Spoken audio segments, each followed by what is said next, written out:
All these goals must be met, but the Parental Rights Bill is of the highest priority. In the adoption of Common Core, state legislatures were actually left out of the process. They did not vote on Common Core. Instead, we had gullible governors and gullible state boards and state superintendents that became pawns of the federal government. We are witnessing the collapse of public education. The West Virginia 2016 legislature has a choice to make. They can represent the people of West Virginia and save the students of our state, or they can continue to ignore the facts that we are bringing them while this painful collapse, this federal intrusion into our classrooms, and this exodus from public education continues. The legislature has a choice to make. So tonight, we have someone who's going to bring us those facts. Facts that we wish more legislators were here to hear. We have, I can tell you, I personally sent out snail mail letters to senators and delegates to get them here. This is the 5th forum that we have had. Our legislators are still turning their head and not listening to this. But tonight we are honored to have with us a lady who has given her life to saving American education and consequently saving our nation. She has 35 years of experience in education, teaching at all levels from kindergarten through college. She has been an author, a TV host, an advisor to the Department of Education under President Reagan, reviewing educational reform initiatives. She is a proud wife and mother, and you can find her on the web at foundedintruth.com. She travels the country giving presentations and testimony, spreading the truth about Common Core. Ladies and gentlemen, please welcome an American hero and a patriot, Dr. Peg Luksik.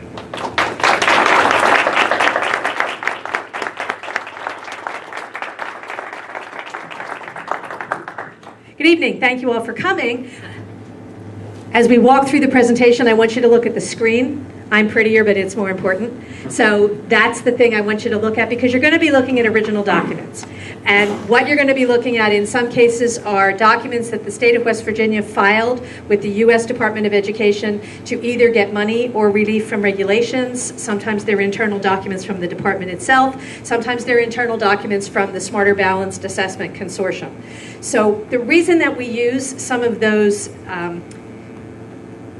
grant requests and relief requests from the state is the same reason that, for example, when you go to the bank for a loan, and the bank says, how much money did you make? And you say, $1 million bajillion, and the bank says, that's cute. Can I see your IRS tax return? Because you might lie to the bank, but you probably didn't lie to the IRS.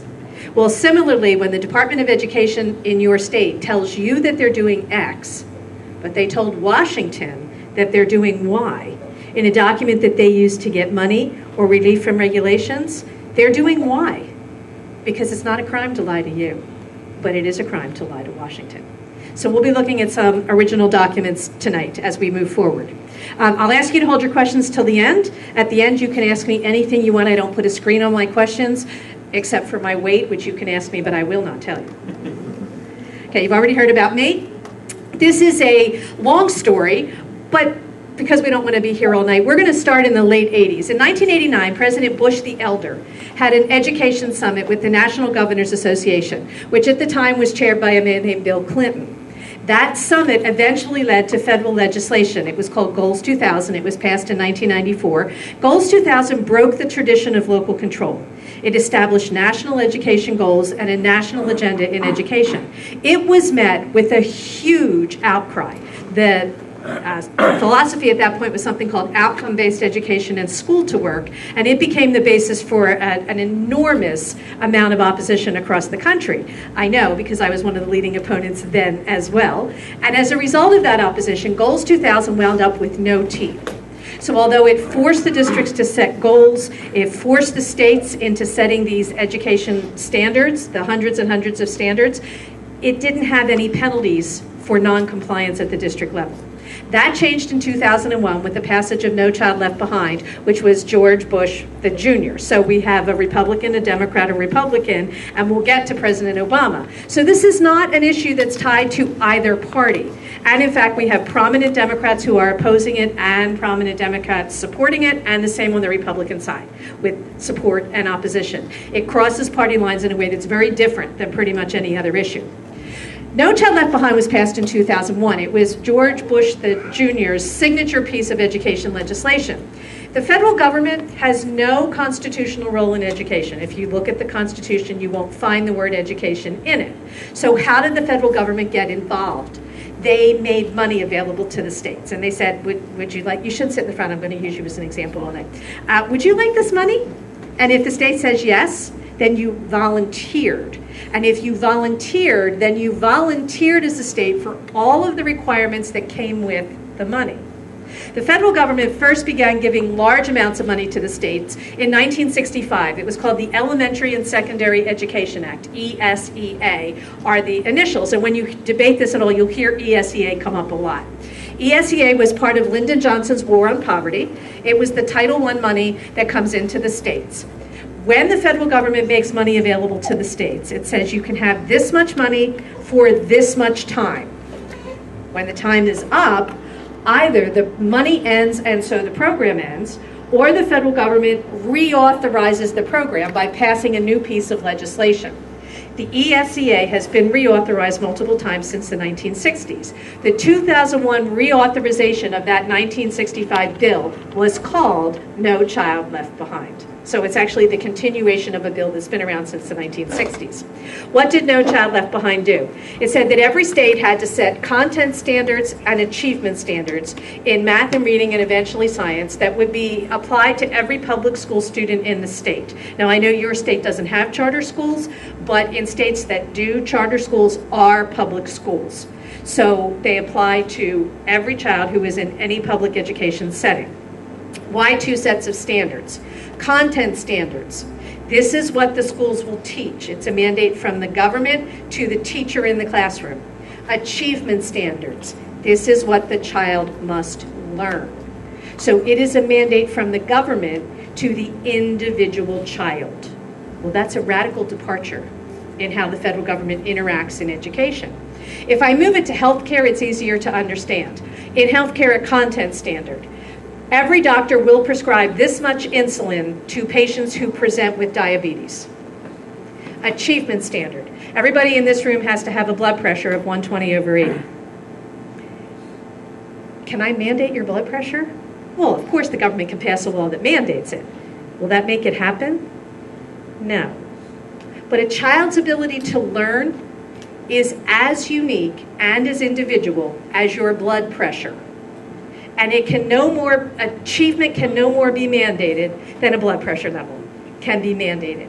But in fact, that's what No Child Left Behind said, that every child had to reach that standard of learning. It was, instead of the federal government guaranteeing equal access to education, the federal government was mandating universal proficiency in result of education. That was a radical redefinition.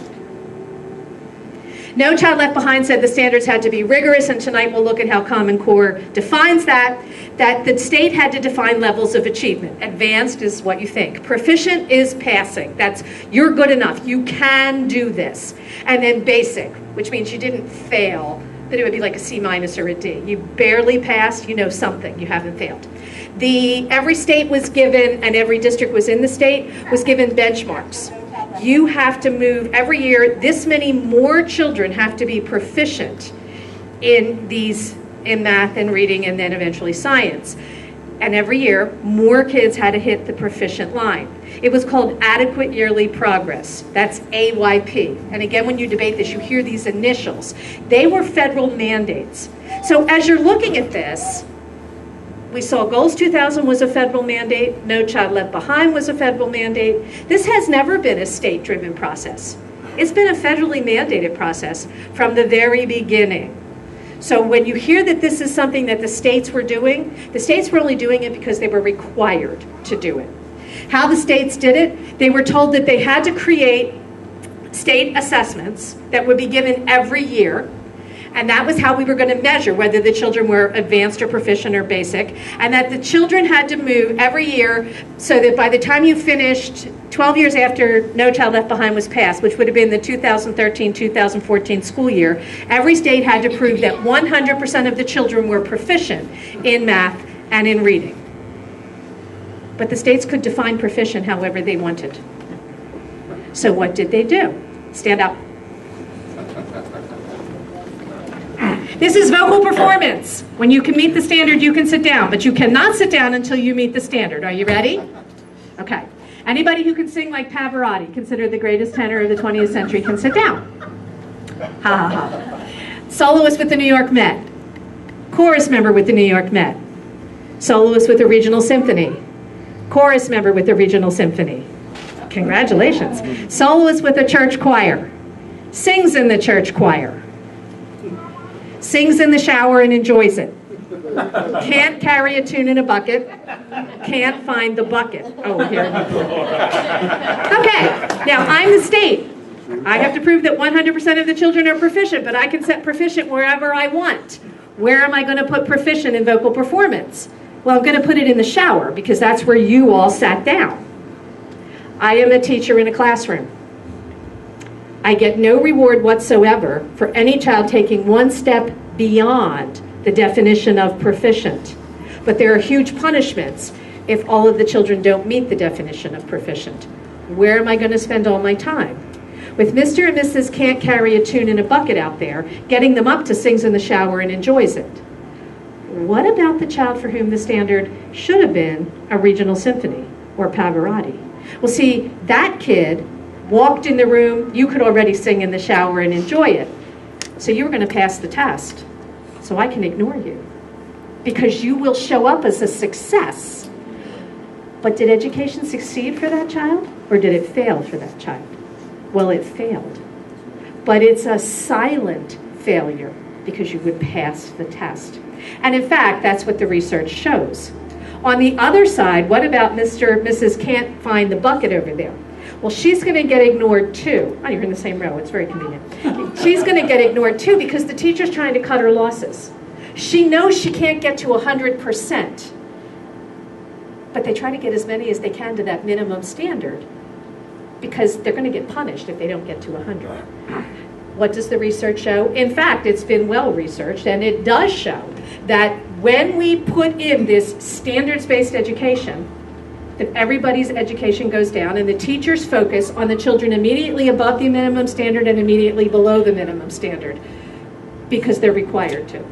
And so the children at the top report that there's a ceiling on what they learn, that they waste a lot of time, that there's a great deal of pressure to pass the test, that they're often used as tutors for their less able peers, which means they're not learning, they're teaching instead of moving forward themselves. And the teachers report that the children at the bottom are ignored as well. And they feel really bad about that. They feel guilty, but they don't know what else to do. Did anybody know that was coming? Yes. In the early 1980s, President Reagan and Tip O'Neill, who was the Speaker of the House, decided they wanted to know what the status of education in America was, so they appointed a commission to study, and the result of that commission was a document called A Nation at Risk, very famous document. And in A Nation at Risk, they actually, which was published in 1983, they actually talked about this whole minimum competency movement, and what they said was, it's a mistake, because the minimum will become the maximum, and education for everyone will go down. Well, is that what happened here in West Virginia? Well, remember, you had to do state assessments. So in West Virginia, you did do state assessments, and these are your state assessment results. In West Virginia, this is grade 4, and in grade 4, your state reading test said that 47.2% of the children were testing proficient in reading. But when those same children in the same year took the National Assessment for Educational Progress, only 28% of them were proficient in reading. Well, either you can read at the 4th grade level or you cannot read at the 4th grade level. So why the difference in the numbers? Because West Virginia, like the other states, moved the bar. Now, does that mean that they were bad? No. Remember our healthcare example? So every doctor is told all of your patients have to meet this blood pressure standard. And if they don't, you can lose your license to practice medicine, you can have fines, you can be punished, but you can set the blood pressure standard wherever you want. Where are the doctors going to put it? At 340 over 280, because then everybody will meet it. Well, in West Virginia, the same thing happened. And if you look at the NAEP numbers, this is the bar. If you are on this side, you were proficient or above. And if you're here, you were either basic or failing. And you will notice, it hasn't really changed. So we've spent billions of dollars on this standards-based education, but according to the NAEP, and the NAEP set their standards in the early 90s, and they haven't moved the bar since. So it's a consistent, here's the level, and it hasn't been moved since 1994. And you haven't really changed.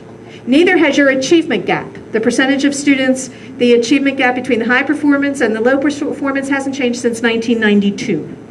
So for all the money and all of the force feeding into your state from the federal government, because remember this was a federal initiative, your numbers haven't changed. 8th grade reading, your state test said 50%, about 51 were proficient, but when those same 8th graders took the NAEP, 25% were proficient. In math, 4th grade state test said a little over 48, NAEP said 35. State test in 8th grade said about 44, NAEP said 23. So you're not really seeing that the state assessments are giving you an accurate number because all the states were pushed, and in fact they were. This is a graph from the National Center for Education Statistics. They're an arm of the federal government. They collect all of the data. If you go into the NCES website and you want a number on anything, you can probably find it because they have numbers on everything. This bar, the brown one, is the level of achievement you would have to attain to get a score of proficient on the NAEP. The blue in the middle is what the NAEP calls basic. You remember that C minus or D. This means you failed. These little red flags are where each state set its definition of proficient on their state assessment. Not one single state defined proficient at the level that the NAEP did. Only 8 states defined proficient at the level that the NAEP would call C minus to a D, and fully 42 states defined proficient at an achievement level that the NAEP called failing. Did anybody notice? The colleges did. And by 2010, the colleges were reporting that about 60% of our kids, when they got to college, they couldn't take freshman level math and reading. They needed remediation. Because since the states were lowering the standard in order to pass the test, in order to not get punished by the federal government, what needed to be learned kept going down. Unfortunately for the children, when the college actually wanted you to take calculus, they needed you to be able to do calculus, but the kids couldn't. So they had to take remedial, those are the classes that don't count for credit, that you have to pay for, and they make your graduation further back in both English and math before they could even move forward. So was the response to say, this whole standards-based idea, maybe we can't standardize children. Maybe we should come up with a new way or look at the way that actually did work before, because I'm old. I taught before this whole standards thing with the hundreds of standards and check off the boxes. I taught before that. We actually did teach in those days. Kids, you probably went to school that way.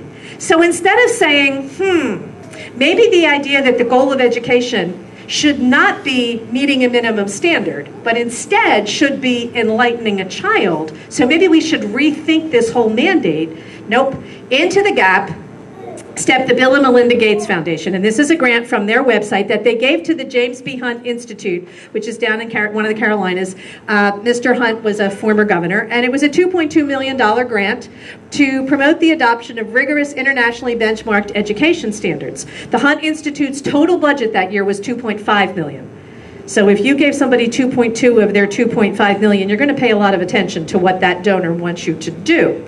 In response, the Hunt Institute came up with a newsletter called Blueprint. That's the first edition that you're looking at. And they said they were partnering with these groups, Achieve, the Alliance for Excellent Education, the Council of Chief State School Officers, and the National Governors Association to explore the potential for a Common Core, and as far as we know, here's where the word first surfaced, of these internationally rigorous benchmarked standards. The Gates Foundation continued to pour money in, and in 2009 they gave the Hunt Institute another $5.5 million to promote the rapid adoption of the standards. So instead of looking at maybe standards-based education doesn't work, instead of going back and examining the premises, not only did the Gates Foundation and others move forward, but they did everything they could to push the states into moving as quickly as they could, which is why when parents started to get involved, they kept being told, well, this is a done deal. Well, it was a done deal on purpose, to make it move forwards before people had a chance to really look at it.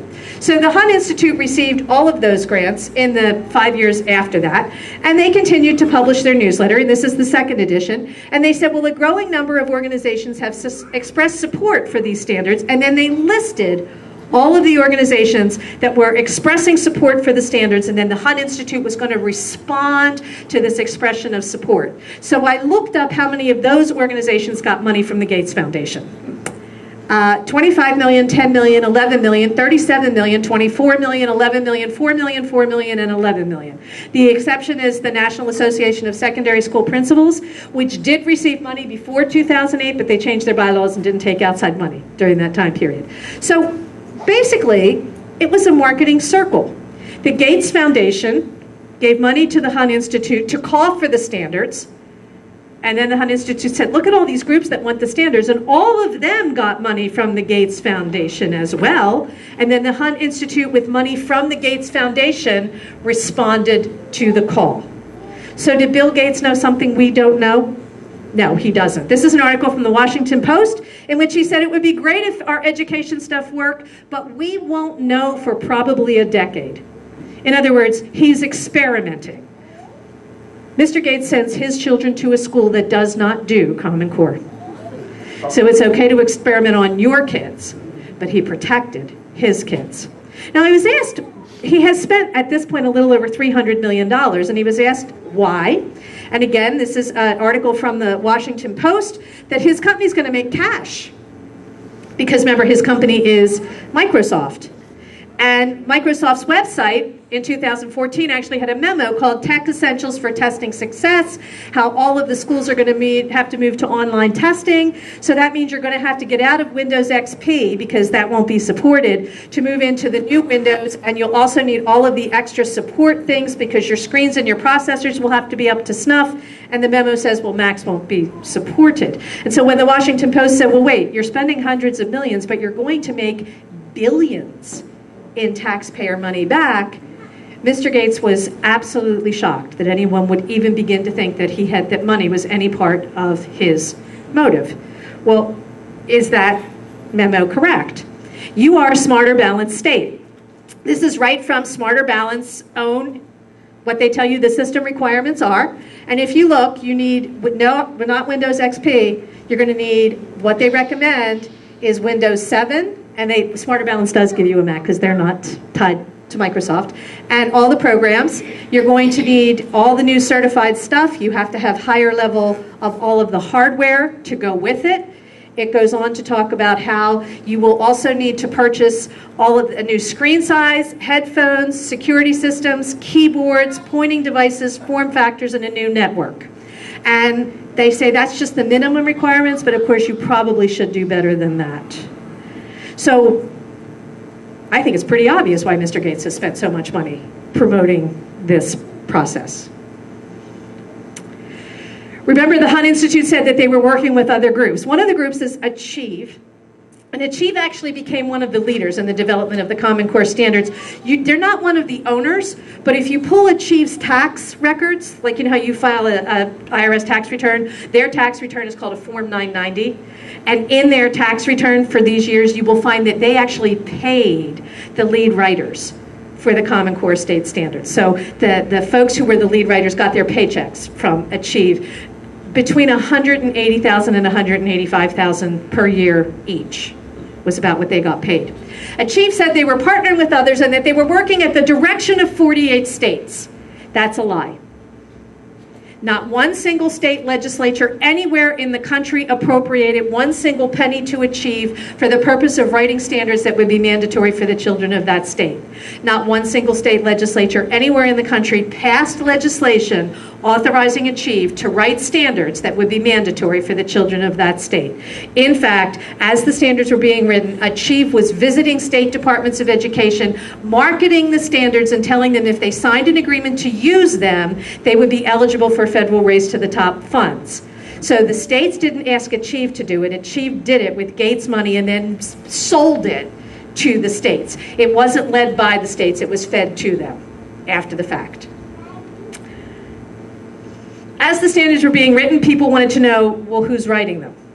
And originally, we couldn't get that information. Finally, as a result of public pressure, the National Governors Association Center for Best Practices, which is one of the owners of the standards, put out this press release, I just made the words bigger, saying that they were being written by a development work group. There were 29 of them.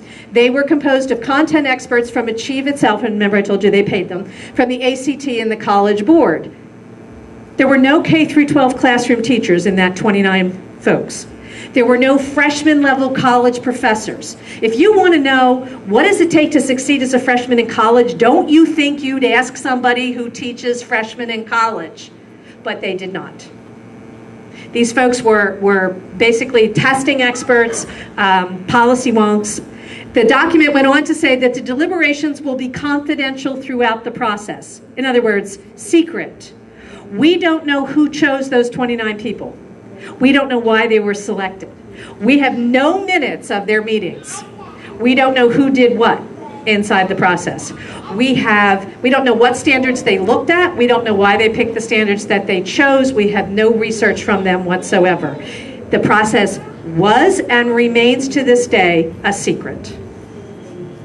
The press release went on to say that there was a second group of people called the feedback groups. And when you debate this across the country, which I do, you get handed lists of folks saying, no, Peg, look at all the teachers on this group.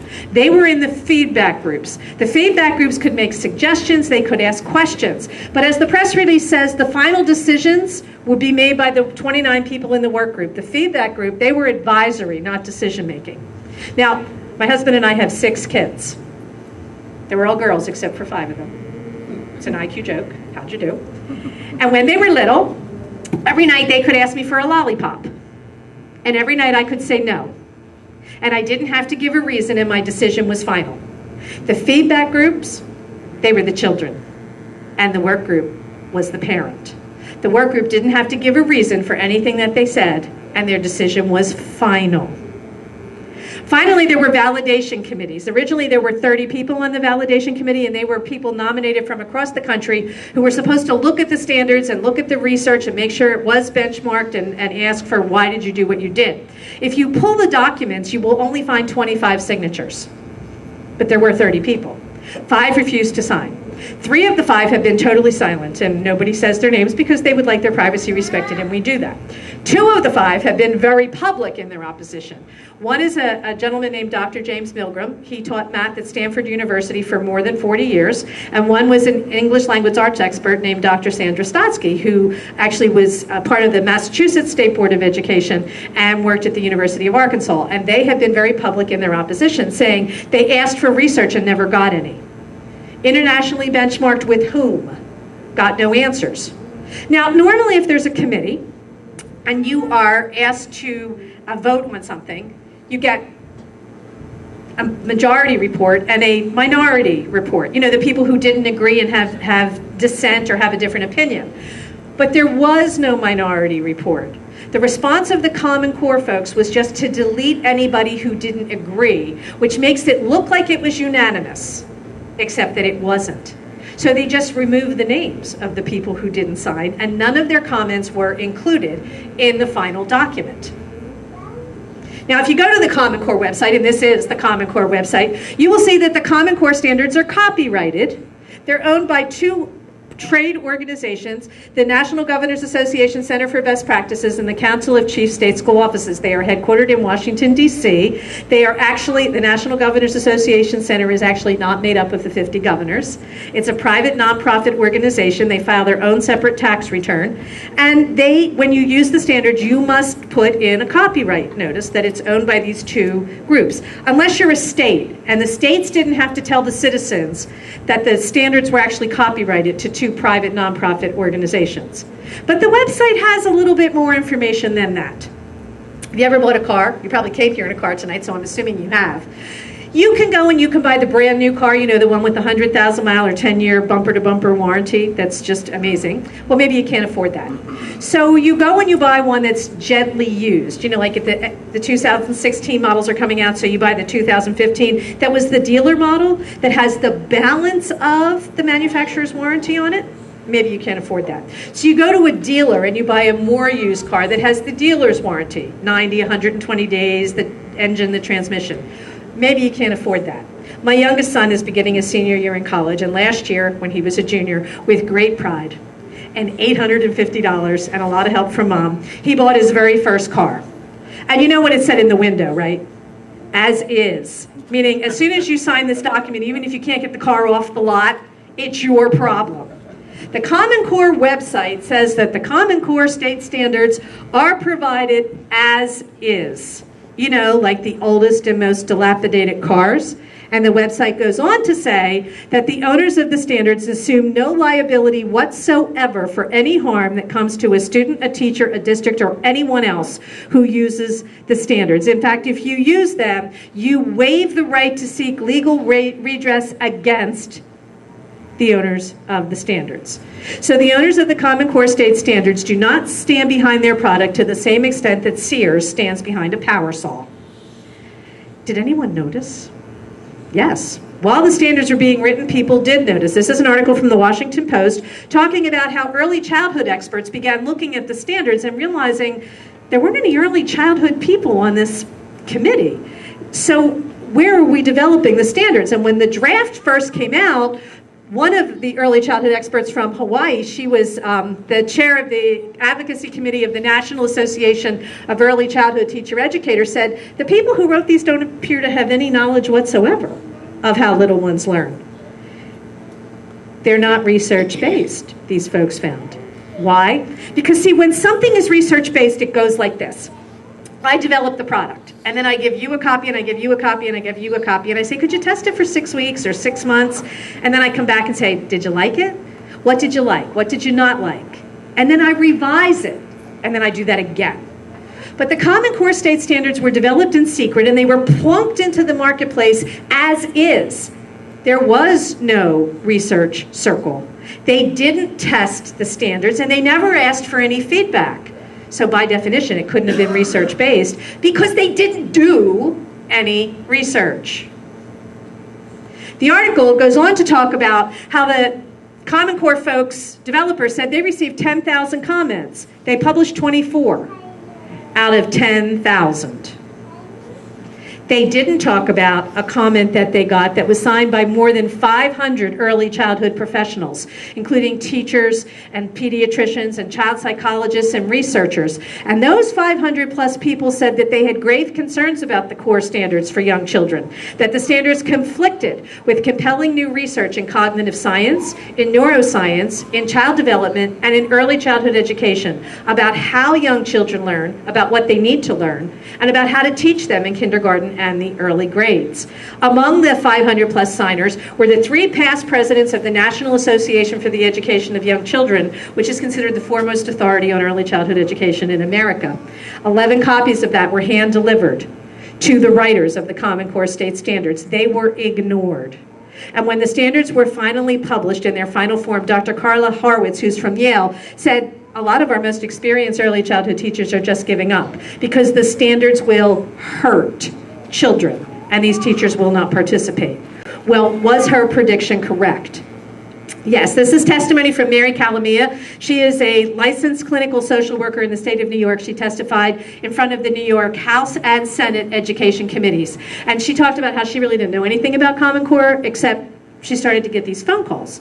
In 2012, as New York began to implement from all these different school systems, especially with honors students who were about 8th graders, who were beginning to mutilate themselves because of the pressure of what was happening in these Common Core classrooms. Then she began to hear from the little kids, where school guidance counselors and parents were saying, these little ones were saying, I'm stupid. I don't want to go to school. The tests, the high stakes tests began to happen, and then the pressure grew. Now, what you hear when you debate this, and I do, is, well, it's because everything is more rigorous. No, it is not. It is unnecessarily complicated, and that is not the same as more rigorous. So, for example, if I give you the problem 17 and 15, and I'm going to turn my back. So you write 17, 15, line, 7 and 5 is 12, write down the 2, carry the 1, 1, 2, 3, 32. That's how you all do it. That's called a standard algorithm. It is the simplest and most direct way to do the problem. It is the one most designed to produce success most of the time. In traditional education, we taught children the standard algorithm. It was funny, I was in New York, and the person that was debating me said, well, we never taught them why. And I said, well, you may not have understood it, but we certainly taught it. You remember you had the little blocks and the little sticks? And you had all the little blocks, and then it would be 17 and 15. So you put the little stick, and there's 12 of those little blocks. And when you line them up, it's like, huh, you filled up a little stick. So you told the children to pick up the little blocks, and you put a block on the stick and on the stick, and then they picked up the stick and they carried it, which is why we call it that, to the tens column. How many are left? There's 2 little blocks left. Write down the 2. Now there's 10 over here. How many of these do I have? 3. And then when you got to the next stage, remember your textbook had a picture of the little block and a picture of the stick, and then a picture of a big block that was the 100? We did teach you why. We also taught you how. We taught you the simplest and most direct way. We gave you a concrete formula to follow, and then we gave the children adequate practice so that they could follow it. And what happened? Most kids learned it, and at the end they said, I'm smart. I can do that. Smiley face. Now, I was in Massachusetts, for example, and a grandmother who had been a second grade teacher was trying to help her grandchild with their homework, 17 and 15, and the little one said, well, no, Mom, we have to add from the left. Now, I will tell you, I've taught math up to and including calculus, and I'm about to know who every engineer in this room is because you're all going to nod at me. When I look at a line like that, I do add from the left because you pull out all the tens. But I'm not 7. I already understood it, so I can conceptualize. But to teach that to 7-year-olds who didn't understand the beginning is ridiculous. So what do? We give them this method and this method and this method and this method. They never get any adequate practice in any methods, so they don't learn any of them. But the other thing that little children can't do is evaluate the grown-ups in front of them.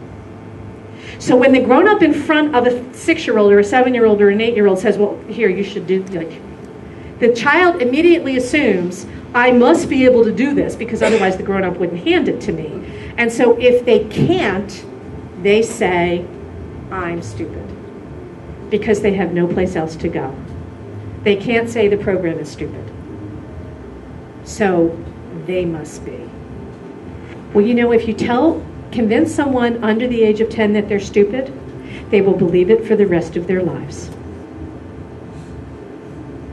What did Miss Mary Calamia say? She said, you can't regulate biology. These little kids can't do that kind of thinking because it requires a developed prefrontal cortex. That's the part of the brain that develops that allows abstract thinking, and it develops right around the age of puberty, which means 6-year-olds don't have it developed yet. The best explanation I ever heard for this was given by a child psychologist, and she said, it's hard for adults to realize that children don't think, because you don't remember how you thought when you were a kid. So, for example, if you have a little one of that age and you say, I want you to come home every day at 5 o'clock, and you show them the watch and, you know, the big hand's on the 12 and the little hand's on the 5, and every day they come home at 5 o'clock and it's wonderful, and the adult is, wow, they really understand time, they've gotten it. And then the day comes when the watch stops at 4:50. So the big hand never gets to the 12. That child will stay out forever. They never come home. Because see, they didn't understand time. They understood that the big hand was on the 12 and the little hand was on the 5 because they're concrete thinkers. But Common Core requires abstract thought from children who can't think abstractly. And then we give them assessments and tell them it's okay to fail. But they don't think it's okay to fail because they're supposed to be able to do whatever the teacher tells them to do, so it's very confusing for them. And then we tell them to write critically. And we say, well, they're supposed to, persuade other people to do things. Now, in order for me to persuade you to do something, I have to understand your point of view, because then I can know how do I get to change your point of view. But children who are not yet abstract thinkers, they can't understand anybody's point of view but their own. If I'm having corn, so is everybody else on the planet having corn tonight. So the only thing that they can do to persuade is to scare. That taps into something called the limbic system, which is fear and anger, because they don't have the prefrontal cortex that allows other kinds of judgment. So when they're just at the stage where we want them to think for themselves and to understand what they think, we're asking them to think about what other people think, and they can't do it. So they develop wrongly, and it creates problems for them, which is why child psychologists all over this country are saying the kids are coming apart. I was in New York, and as I was doing this part of the presentation, a mother in the back went, yeah, my 8-year-old pulled out her eyelashes. In Massachusetts, a child, like a school guidance counselor, stood up and said, my office is filled every day with children who say, I'm stupid, I'm stupid, I'm stupid, I'm stupid. I spend all my day saying, no, you're not, no, you're not, no, you're not. So every time I do this, I wind up hearing from folks, sometimes in the audience and sometimes afterward. In one case, the woman came up afterward and told me her 15-year-old was suicidal because she couldn't handle the pressure of not being able to do it. She'd been an A student and all of a sudden she couldn't cope. And the mother was in tears saying we caught her just in time. So the prediction was that this will hurt children, and the reality is that the clinical psychologists are finding out it is, in fact, hurting children all over the country. Now here in West Virginia, you are part of the Smarter Balanced Assessment Complex, and your assessment system is using what are called online adaptive tests, which means in your assessment, the tests change as the child takes the test. So depending on your answer, that will determine the next question. So you two may sit beside each other in the same classroom, but you may not take the same test. But nobody knows that. So that means the test isn't really valid for anybody to judge based on the results, because you actually don't know what test any child took. Your test says the item difficulty is tailored for each child. Again, this is right from the Smarter Balanced documents. The item difficulty is based on the student responses. So if I can make it harder or easier, depending upon how you responded to each question. Your contract that was signed with Smarter Balanced and the U.S. Department of Education said that the purpose is to develop new common assessment systems that are valid, reliable, and fair for their intended purposes, and that measure knowledge and skills. So what were the intended purposes of the Smarter Balanced assessment? Well, their documents say, this is right from your contract is signed with the American Institutes for Research. That's your Smarter Balanced vendor. That's who developed the Smarter Balanced test.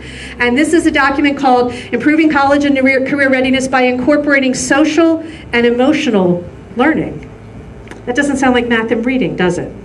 It sounds like something very different. In fact, the document goes on to say that social emotional learning, that's SEL, involves the processes through which students and adults acquire and effectively apply the knowledge, attitudes, and skills necessary to understand and manage emotions, set and achieve positive goals, feel and show empathy for others, establish and maintain positive relationships, and make responsible decisions. And they are defined as 5 core competencies: academic, social, and emotional learning, including self-awareness, self-management, social awareness, relationship skills, and responsible decision making. That doesn't sound like math or reading to me. Yet, How did Common Core get from math and reading to social and emotional learning? Well, the person who wrote that document said, well, the Common Core standards are actually based on social and emotional learning. It's the foundation for the Common Core. The connections aren't always apparent. For example, in the language arts questions, there's a focus on demonstrating independence, adapting communication in relation to audience, task, purpose, and discipline, understanding others' perspectives and cultures. So the social and emotional learning skills of self-awareness, relationship skills, and social awareness are essential to meeting that English standard. The important connection may not be readily apparent. So there's a lot more to this than math and English, isn't there? In fact, this is right from your own state. It's a parental consent form. Dear parents, as part of our district's efforts to improve programming for social emotional development, your child may participate in a short survey toward the end of the school year. This year. This is a current survey. The purpose of this form is to inform you of the survey. Now, we're going to look at this in a minute. If you do not want your child to participate, please complete below. That's called passive consent, meaning if you don't fill out the form to say no, the district assumes yes. Well, what if your little bunchkin didn't bring the form home? If your kids are like my kids, you clean out their school bag 3 weeks later and go, what was that in there? Wait, this was kind of important?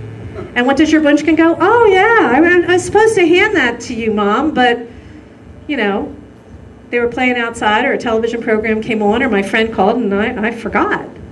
So if you don't say no, the district assumes yes. And what were the kids asked to do? They would complete a survey about their own self-perception of social skills, perceptions of their classmates' social skills. So the kids were asked to rate each other. I don't know that I want one 6-year-old rating other 6-year-olds in a survey that's going to the school. And then they rate the learning environment.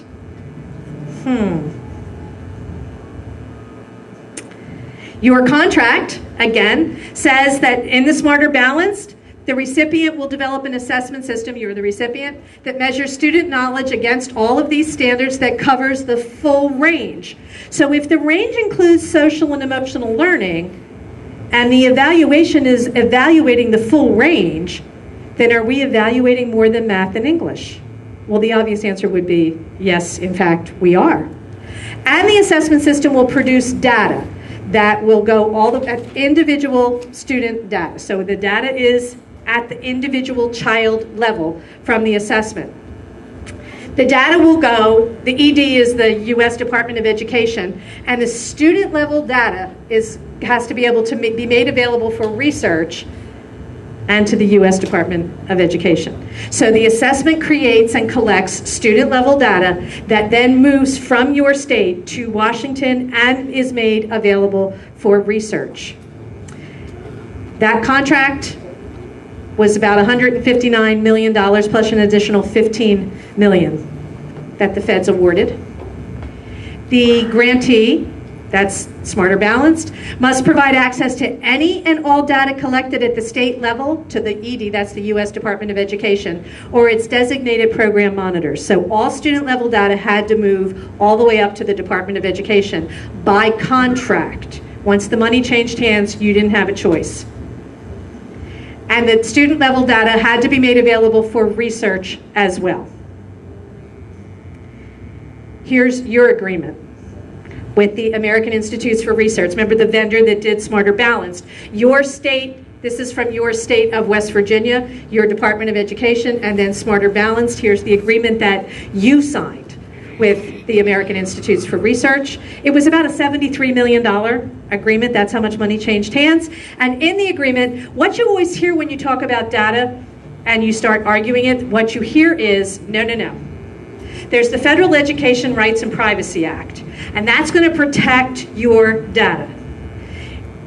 The Obama administration's Department of Education rewrote the regulations surrounding the Federal Education Rights and Privacy Act, saying that First of all, parents no longer have the right to keep people from getting the data, and that the data can be made available to anyone who is an authorized representative, and that includes vendors. And your contract with the American Institutes for Research says, for the purpose of the Family Educational Rights and Privacy Act, the West Virginia Department of Education designates the contractor, that's the American Institutes for Research, as an authorized representative, meaning they can get the student level data.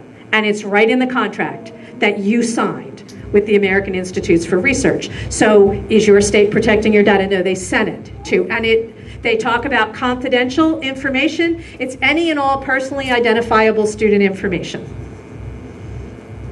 What's included? Well, the contract says that they'll get name, their identifying number, their gender, their race or ethnicity, their birth date, their grade, their individual education plan status, their English proficiency status, their primary language, their Section 504 status, their IDA indicator, economic disadvantage, the state, and all the information on their district. Can you find that child if you have that much information? Yes, of course you can. And your contract says that your state gave all of that to the American Institute for Research, and that's right out of your contract. The Smarter Balanced itself, their own documents, talk about calculators being available for the test. They're not available in grades 3 through 5. They are available starting in grade 6 in the assessment. So starting in grade 6, the kids can use a calculator when they take the test. There's also what are called universal tools and supports. The first is a spell check feature for the English language arts. And what it does is it underlines the words that the child spelled wrong. And then there's a vocabulary section, so the child can zoom in on any word that they don't understand, and the test will give them the definition of the word in language that is appropriate for the age of that child. So if I really want to test your reading, don't I want to know if you knew the word anyway? And did you ever see a writing test that did the spelling for you? And don't we all say to our kids, yes, spell check isn't always all you think it is. I actually do want you to be able to spell the word. But the test provides spell check and provides a universal vocabulary section. So we get a calculator in math, we get a spell check and a vocabulary help in the English language arts. So is it really testing math or English language arts? Well, this is the workshops that were put together in order to develop Smarter Balance, and you see it says psychometric issues in these assessments. And in the workshop, they define psychometric issues. Psychometric testing is the design, administration, and interpretation of tests for the measurement of psychological variables, such as intelligence, achievement, aptitude, and personality traits. And Smarter Balanced, which is its strong focus on a computer adaptive technology, is one of the tests that is doing that, and you see your own state listed in there as West Virginia. And the way that they do it in Smarter Balanced is they use all of the best actors, they align the content, and in Smarter Balanced, they change it because they can change the test item. So they can test those things through the items in the test. And actually it goes on by explaining that the issues are raised by adaptive testing, that the content coverage must be assured along with the psychometric information in selecting the test items. Remember, psychometric information was your personality and your emotions. So we can, by controlling the test items, we're being able to test these additional things. Well, how does that work exactly? Smarter Balanced, in their memorandum, and what you heard this year was, this is a valid and reliable test, and parents got punished for trying to pull their kids out. But Smarter Balanced's own document said, no, this is the field test. We're doing all of our external testing, and after the spring 2015 version, then we'll begin to do external validity. You know, when you develop something, first you develop it, then you test it in the laboratory, then you take it out in the field and test it in real conditions.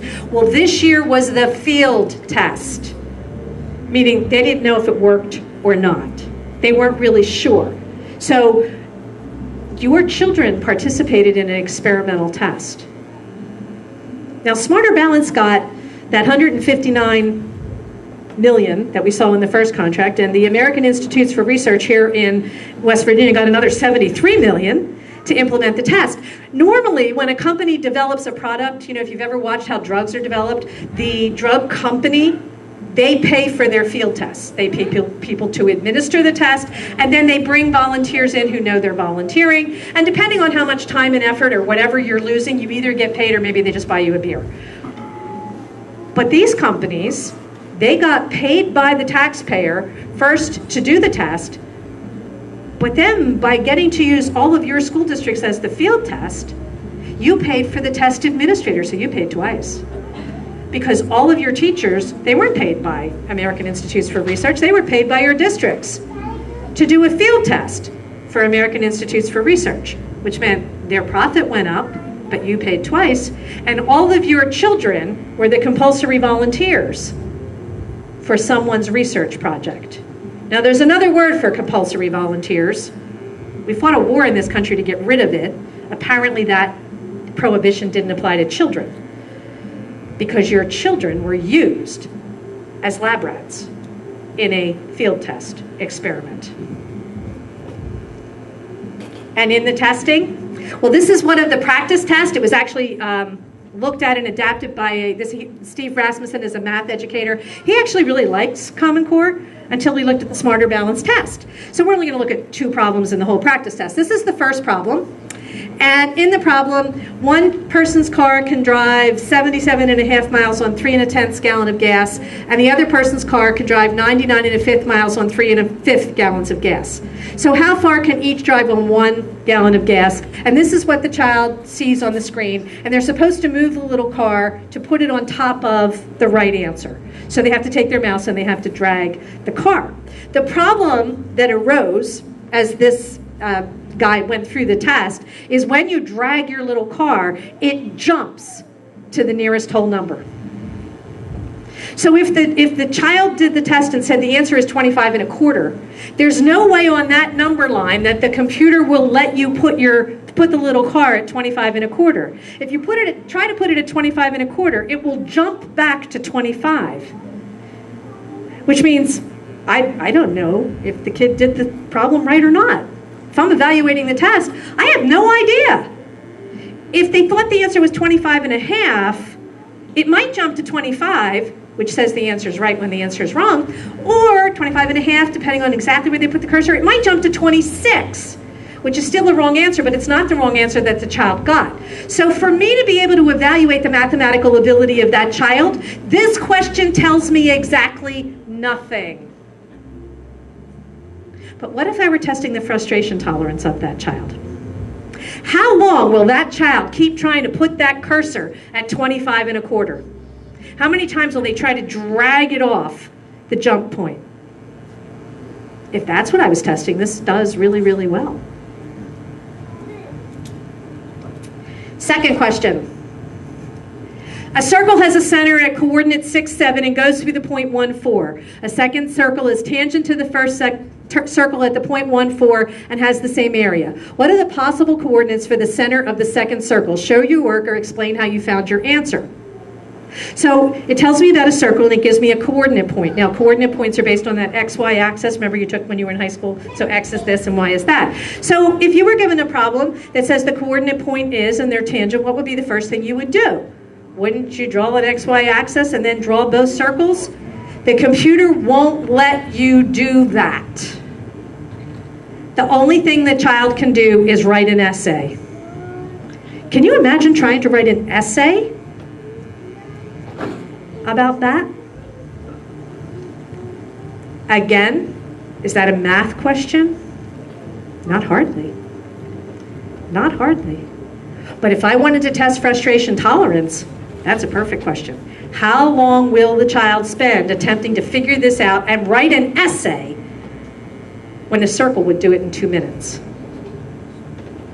So when you look at the underlying documents that say that social and emotional learning with personality traits are part of Common Core, even though not obvious, and that the test is testing those kinds of issues, now these questions make a lot of sense. But it's a really ugly picture. The federal government, remember I told you I would get to President Obama, so here he is. When he first got elected to office, you remember the stimulus bill that was passed. Inside the bill was a $53.6 billion appropriation to the U.S. Department of Education. It was called the State Fiscal Stabilization Fund, and Race to the Top was $4.3 billion of that bigger picture. In order to get the stabilization money, the states had to say that they were both moving toward these standards and that they were establishing a pre-kindergarten to college and career data system. So the states, in order to get the money, were required to implement standards and to build the data system. Your state got $266.5 million. So obviously you did both because you got the money to do it. You additionally applied for Race to the Top, and there's your grant application. And in your Race to the Top grant, you made promises, and you applied for ESEA flexibility. Do you remember No Child Left Behind was a continuation of the Elementary and Secondary Education Act? That was that 100% proficiency, and the states couldn't get there. So they asked if they could have an ability not to hit the 100% mark, and that request was what you did right here. And since No Child Left Behind was a continuation of the ESEA, that's why it says ESEA request, because it's part of that longer bill. So you did all three.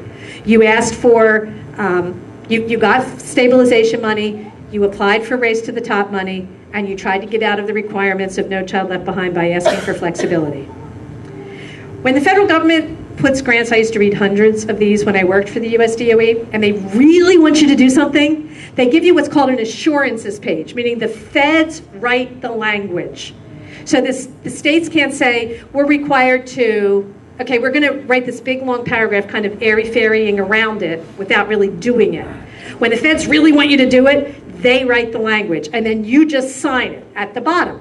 So in the assurances page, the state had to say that they would establish the data system and that it would contain all of the elements of a federal piece of legislation called the America Competes Act. The feds actually gave training sessions to the states on what that was. These are the handouts. And what they said was that the database had to connect from early childhood through college and labor. It had to connect teachers and students. It had to make data available to the research community, and we saw your contract with AIR, where you did, and the data had to be able to cross state lines. There were 12 elements. Number 1 is enrollment, number 7 is transcript. They sound pretty innocuous until you think about all the things you tell the school when you enroll your child. You give them health records. If there's a school lunch program, you might be asked to give them your IRS tax returns to verify your income. Transcript information includes discipline records. So for example, early in this school year, a 9-year-old in Texas was having an altercation in the schoolyard with another 9-year-old. And the first child had evidently seen the movie The Hobbit. And so in his, jawing with his buddy, he said, I'm going to take the magic ring and make you disappear. And the school suspended him for making terroristic threats. And so the father went down and said, there really isn't a magic ring, and he really couldn't make the other child disappear. That was a movie and it was pretend. And the school's response, which was actually carried in the paper, said they were protecting the children from all threats, magical and otherwise.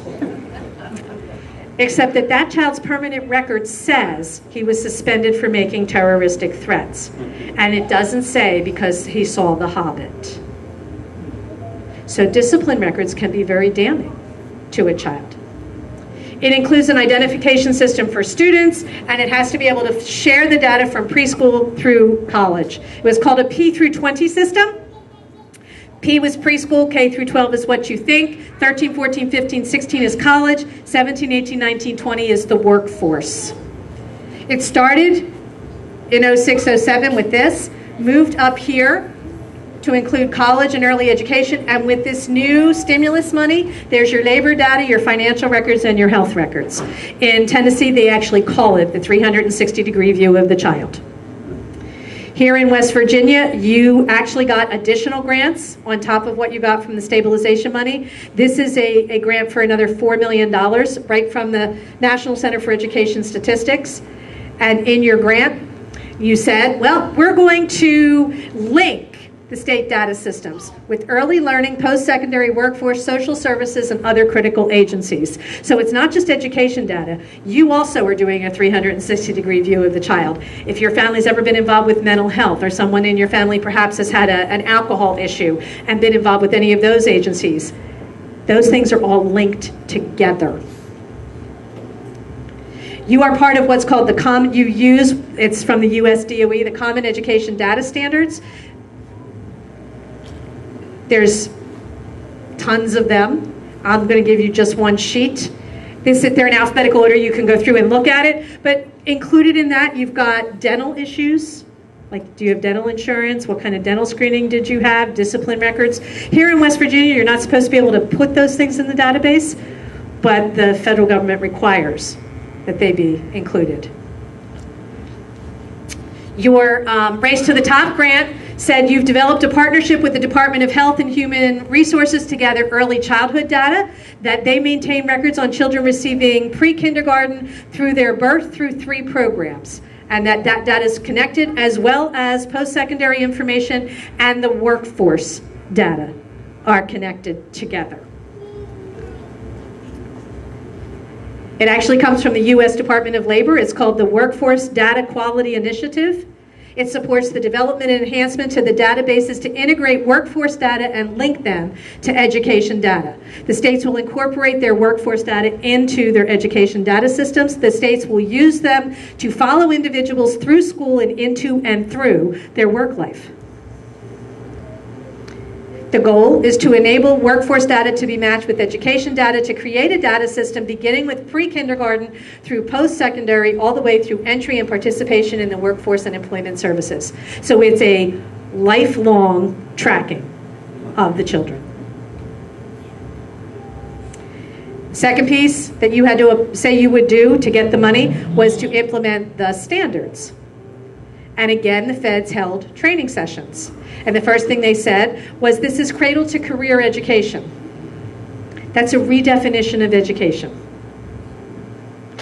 It used to be that education was about the child. It was about giving you as much as I could give you, and then you pick what you want to do with your life. You know, the thinking was, if I give you a good education, your career will take care of itself. And you might have 7 in your life. Years ago, we had a plumbing issue, and the plumber came in. We were having this wonderful conversation, and in the course of it, he told me he was a lawyer. I said, so do you moonlight as a plumber? And he said, no, but there were a lot of lawyers, and plumbers make really good money. So I'm a really well-educated plumber. And you know what? That was perfectly fine in our system. But this says that it's cradle to career. And if you look at what's happening, what we're doing is we're having 8th graders choose their careers. And departments of education are very proudly explaining how we're having 8th graders choose their careers. Except, if you've never taken physics, how can you choose to be a physicist? And you don't take physics in 8th grade. If you've never taken chemistry, how can you choose to be a chemist? 8th graders, they're 13 years old. They want to be a pilot and a fireman and a teacher and an accountant and a doctor and a lawyer and an Indian chief, all at the same time. And at 13, we kind of want them to have those kinds of options. But in cradle to career education, we are pushing children to select their career, and then they get the education they need to do that career. And that's all. And that's all. That's a really different view of education. The feds went on to say that the way that it works is we control the standards through Common Core. We control the assessments through Smarter Balanced, and the other consortium is called PARC. Well, if we control both of those things, of course we control the instruction. And what you hear is, oh, these are just standards. These aren't curriculum. You can teach whatever you want. That's educational poppycock. Standards that don't have curriculum attached aren't worth the paper that they're written on. And if the teachers are being evaluated based on those high-stakes tests, then of course they're going to teach what's in the test. So if I control the standards and I control the assessment, I control the curriculum. Let me give you an example. The standard is everybody has to make a chocolate cake that tastes just like my chocolate cake and has the same texture as my chocolate cake. And the assessment is, I'm coming to taste your cake. And it better taste like mine. How many recipes can there be? 1. Because if you change anything, it won't taste like my cake anymore.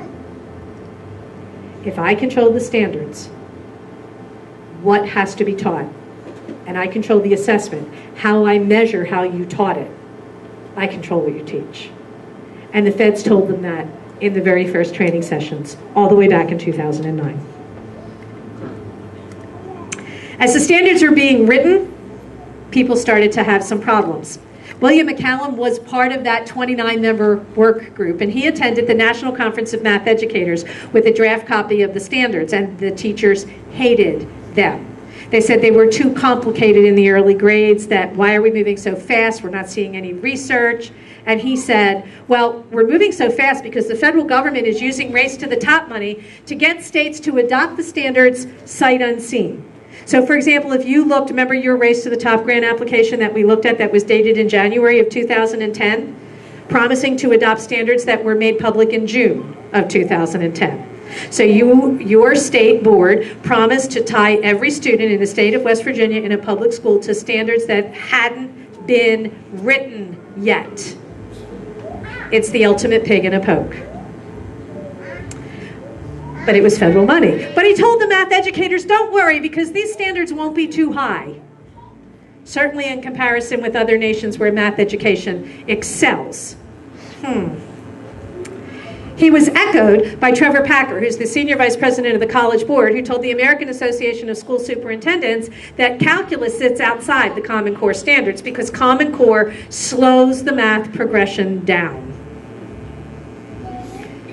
The National Center for Education and the Economy, which is a federal think tank, Mark Tucker, their president, is an advisor to the U.S. Department of Education, helping to write the standards. And in fact, the former executive director of the National Center, Michael Cohen, is the president of Achieve. You remember the group that took the lead in writing the standards? So they know quite a bit about the standards. And in May 2013, they wrote a document called, What Does It Mean to Be College and Work Ready? It means being ready to go to a community college, meaning middle school math and Algebra 1 by the end of your sophomore year in high school. Because they said most community colleges start with Algebra 1, so why would you need to take Algebra 2 in high school to go to a community college and take Algebra 1? The document went on to say that since 95% of the careers out there don't require math beyond Algebra 2, it's a waste to teach it. Now, I'm not sure what planet they live on, where they believe that only 5% of the careers require math beyond Algebra 2, especially, today even auto mechanics need to be able to, with all the technology in the cars. So I'm not sure where that is. But if only 5% of the careers, if we give that to them, who decides which 5 of every 100 children will be allowed to take Algebra 2? Who makes that decision? He acknowledged that the standards would be very low. Is that a good idea? The U.S. Department of Education actually does study education. And in 1999, they came out with a document called Answers in the Toolbox. And what they looked at was what in high school leads to success in college. And what they found was that if kids get past Algebra 2 in high school, they more than double their odds of being successful in college. That study became part of a meta-analysis by Auburn University. In a meta-analysis, a researcher, instead of doing their own research, they read all the other research that is out there to see if they can find trends and consistencies and draw conclusions. This was a 25-year meta-analysis, which is a long meta-analysis. And what they found validated the U.S. Department. They said as secondary school math rises, the likelihood of college success rises. And that kids who get to calculus in high school are 28 times. I did not say percent.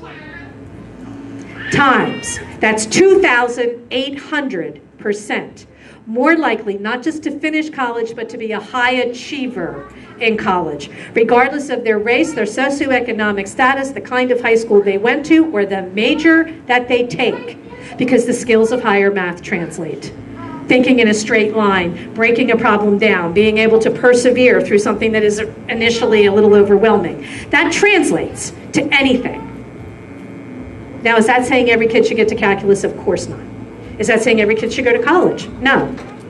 But it is saying that since we know that math opens doors, we should be designing mathematical policies in our high schools that make sure that every child get every opportunity to get as far ahead in math as they can, because it gives them the ability to direct their future.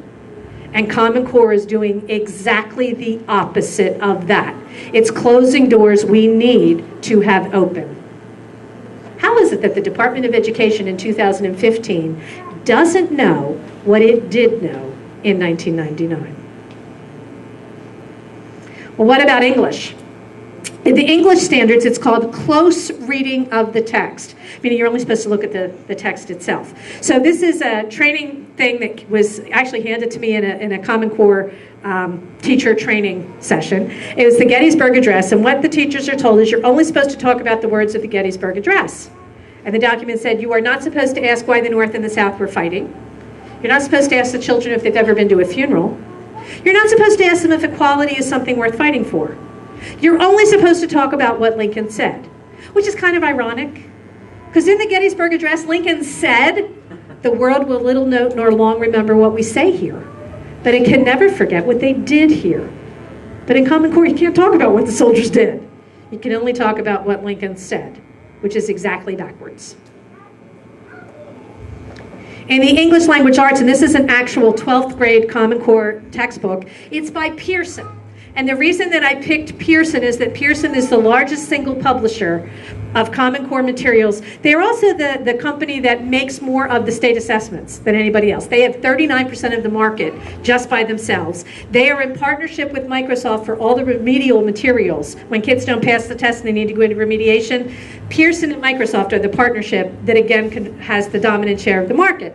So if you want to know what Common Core textbooks are going to look like, you should look at the market giant. So Pearson is a British company. They're not an American company. And Prentice Hall is one of their American, they bought it out. So it used to be an American company, and now it's an American affiliate of this British mega giant.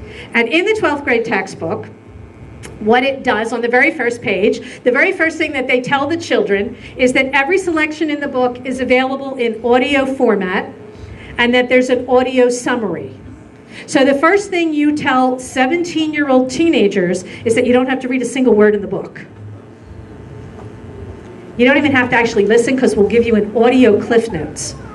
Now, if we're all honest, we all read the Cliff Notes at least once while we were in school. Every teacher knows that.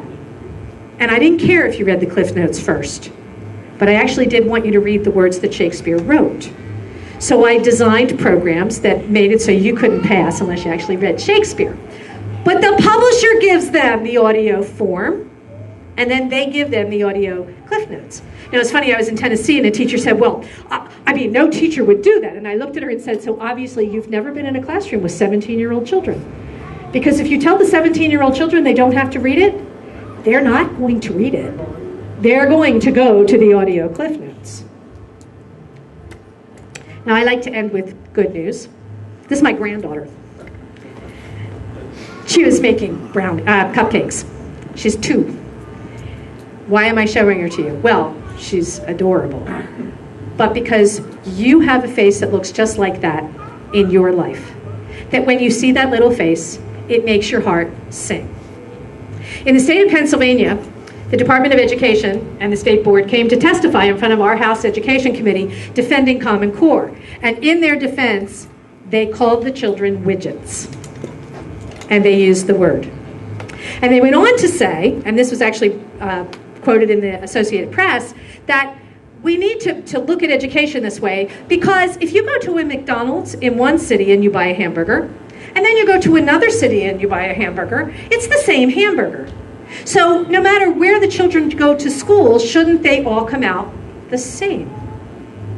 Does anybody think the hamburger is the client of McDonald's? No, it's the product.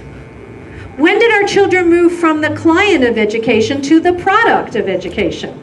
And if they're the product, who's the client? And who is education serving if it's not serving the children? Does anybody think what is done to the ground meat at McDonald's is done for the benefit of the ground meat? No. You do something to a product for a client. Common Core, then, is not something we're doing for our children. It's something we're doing to them, for someone else. That's a problem. I get asked all the time, well, are we going to win? Yeah, we are. here you've got leaders like Angie, and as I traveled the country, it's women, in large measure, who are standing up and leading the charge. And once I was asked, why is that? And I said, well, it's been said that fathers will die for their children, and God love you, gentlemen. That's true. Mothers will kill. And when the Department of Education decided to declare war on the children of America, they forgot that they all came with moms and grandmoms attached, and there will never be a day when any of us say, oh, that's okay, you can have them. Not going to happen. So it isn't whether or not we will win, it's how long it will take. And that depends entirely on you. The very worst thing you can do tonight is nothing. Oh, Peg, that was awful. I'm really glad you're out there. Go get them. And then you go home and watch TV or whatever it is you do in your spare time, and you don't do anything else. That's the worst thing you can do. The best thing you can do is something. That means you start with your own children. If your children are in a public school, pull them out tomorrow. And then fight for public education. Because public education in America is something absolutely miraculously unique in the world. We are practically the only school system on the planet that says that in our schools, your past does not have to determine your future. This is the school system that produced people like Dr. Ben Carson, which whatever you think of his politics, no one can dispute that this man came from the slums of Chicago to become an internationally renowned pediatric neurosurgeon through our public school system. It is worth fighting for. But right now it is a battlefield, and we don't put children on the front lines of battlefields. So take your children, your own children, off the battlefield, and then fight to preserve a school system that is so worth fighting for. If you are a grandparent, instead of giving your adult children dolls and whatever, help pay tuition. If you are a retired teacher, offer to help teach. Call your local homeschool association. Call a local private school. Help with your own children and grandchildren. Protect your own children first. Then protect every other child. How do you do that? Well, there is a presidential election coming up. This is surfacing as one of the issues because of people like you and me. Every person running for every elected office should be asked, where do you stand on Common Core? And if they say anything other than the words, I'm agin it, then they don't get support. Because we don't equivocate with the future of our children. And if we lose our children, we lose our nation. And that's not something that we play with. Anytime you get a fundraising letter from whatever party you belong to, call them up and say, is this party only supporting people who are against Common Core? Don't give any money. Money is the lifeblood of politics. Spend yours where it will do the most good. Make sure you are able to defend your position. Now, I just fed you through a fire hose. And while I was talking, I watched you, and you go home and go, what did she say? I didn't quite, there was a lot of information there. I can't hold it all. And I know it was streamed, and it'll probably be available on the websites, and if you send it to me, I'll put it on mine. I also made for you 2 CDs. They're both research-based. They're in the back. My husband's back there. He drove today, so he's waving back there. The first one is called, Should Our Children Be Standardized? Remember how we talked about what happens when you try to make standards and we only look at the kids at the bottom? This gives you that research. It also talks about the new Advanced Placement U.S. History curriculum that's being promoted by the College Board, taught to the best and the brightest of our 12th graders. This is the history course that teaches the American Revolution without mentioning Thomas Jefferson or John Adams, and teaches World War II without mentioning Dwight D. Eisenhower, D-Day, Adolf Hitler, or the Holocaust. So if you want to know what is in store for our kids in the new United States history curriculum, get Should Our Children Be Standardized? The other one is called Invalid and Unreliable. That's the tests. Because this is a high-stakes testing system. Everything rolls on the tests. Valid and reliable, those are words that mean something. They actually are clearly defined terms in measurement. And these tests don't meet those standards at any level. And so what I do is I give you the research and take the definitions and show you how the test doesn't measure up. So if you want to fight back against the test, get invalid and unreliable. They're in the back. We ask for $10 for each because then I just roll it into making the next ones. It's a circle. They are not DVDs, they're CDs. They play in your computer.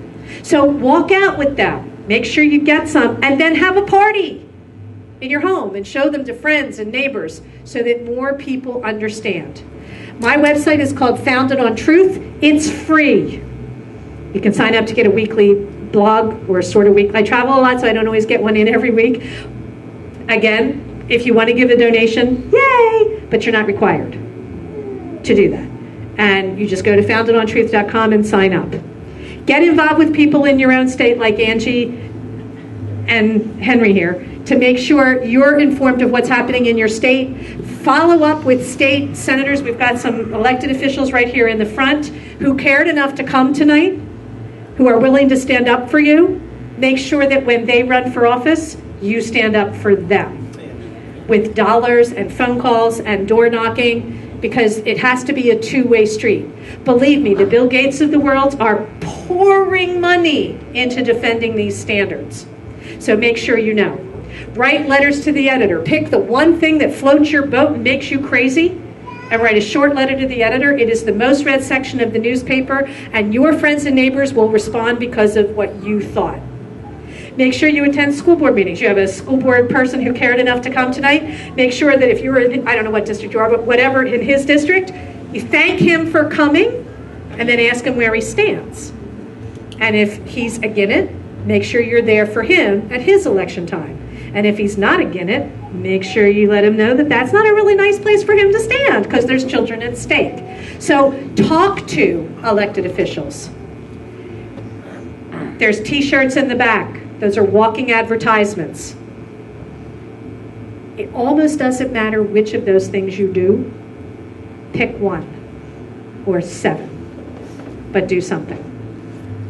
You know, I had the honor of being an advisor to the Reagan administration, which was, I was in my 20s. It was really quite it was a really odd sequence of events that got me there. However, President Reagan used to say,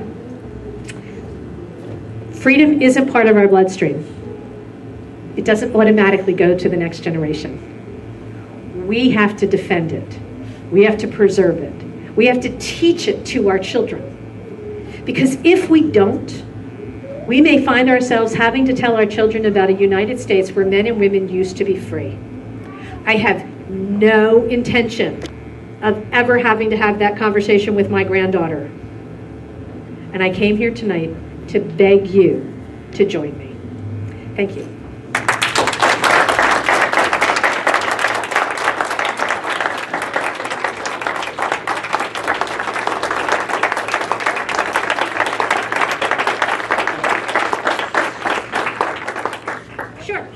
If you have questions, if you would just stand up so I can tell who's talking to me, that would be fine.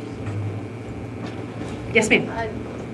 I actually have a question about the new bill in Congress, the H.R. 5, the reauthorization of the SEA. They tell me that it takes a lot of bad stuff out. Can you comment on it? There's actually 2 bills. There's one in the House, H.R. 5, and there's one in the Senate. Lamar Alexander has put it out. The Senate bill will be the one that goes, and they just added 200 more pages to it, and they're ugly. There's provisions in it that talk a lot about the mental health of the children, like we saw in the Smarter Balanced. So if you actually want to make a difference, what you want to do is tell the federal government to go home. It isn't enough to just defeat one thing. We defeated outcome-based education and school to work, which were the precursors to this in the 90s. But the federal government went merrily on, and 20 years later, here I am again, and I didn't really plan to be doing this while I was a grandmother. So unless we actually go after the department, our founders were right when they said the federal government should have no role in education. There is a time and a place for politics. Kindergarten classrooms aren't it. You hear all about the federal money. We can't live without the federal money. So I did some homework. Here in West Virginia, on average, the federal government contribution to the education of the children in West Virginia, and this includes even like if you average in the cities, it's about $1,000 a kid. And the average taxpayer in West Virginia pays a little over $4,000 a kid, like when you divide it down.